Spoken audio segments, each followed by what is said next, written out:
Vessel of Hatred is Diablo IV's first major expansion, where we will venture far into the dense jungles of Nahantu. It's an ancient place with a deep connection to the spirit realm, and it's here that we find our new class. The Spiritborn is an apex predator of the jungle, whose fighting style is swift, hard-hitting, and extremely agile. They are warriors with the ability to call massive spirit guardians directly into battle. Their speed in combat makes them one of the most mobile classes in the game, and their ability to blend powers from multiple spirit guardians makes them the most customizable as well. So without further ado, let's take a look at Diablo IV's all-new class, the Spiritborn. There's a whole story to tell with these spirit guardians. It's a class that's so rooted in the world of Nahantu.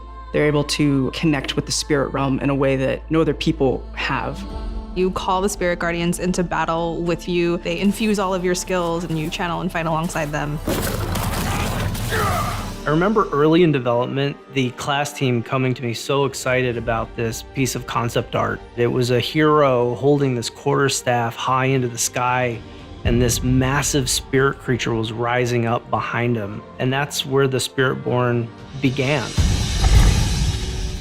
The spirit guardians are the 4 main spirits that the Spiritborn works with. We have the eagle, the centipede, the jaguar, and the gorilla. The eagle is mostly based around precision and impact and movement throughout the battlefield. They're really good at taking down priority targets and getting in and out of combat. With the centipede, a lot of that is about crowd control. You have poison primarily that helps slowly over time kind of take them down and feed that poison into them. The jaguar is a fire damage type, which if you think about fire, it's fast, it's ferocious, it's vicious. It's all about that hard, swift, slashing, hitting action that you would expect from a predator, a hunter. The gorilla is very defensive. When you think of a tank type of class or a fighting style, that's the gorilla. They're able to both take damage, but also deal it back to anybody who hurts them. I think we're covering a nice spectrum of themes, going from the gorilla to the centipede. It gives players a lot to choose from.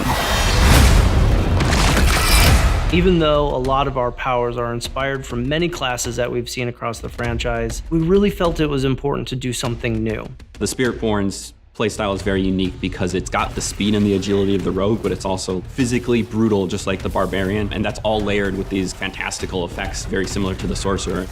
Combat feel is really important. It feels very different than any of the other classes, while still feeling very visceral and impactful.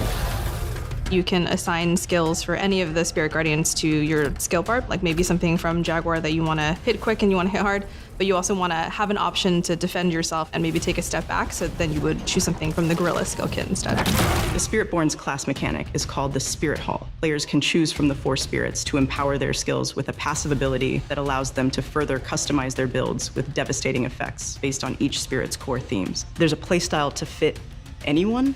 If the lightning eagle really resonates, you can go full eagle, or you can mix and match and do whatever you like depending on how you like to play.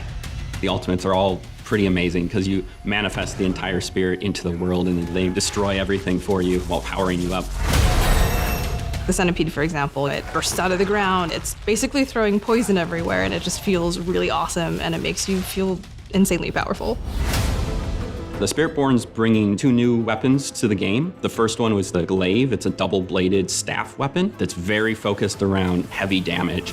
We chose the glaive because it lends itself well to the martial arts fighting style that the Spiritborn has. The second new weapon that the Spiritborn is bringing is the quarterstaff. It's a very fast and very agile weapon. They're often punching or kicking their enemies, but if they want to extend themselves into battle, the glaive and the quarterstaff really allow them to do that.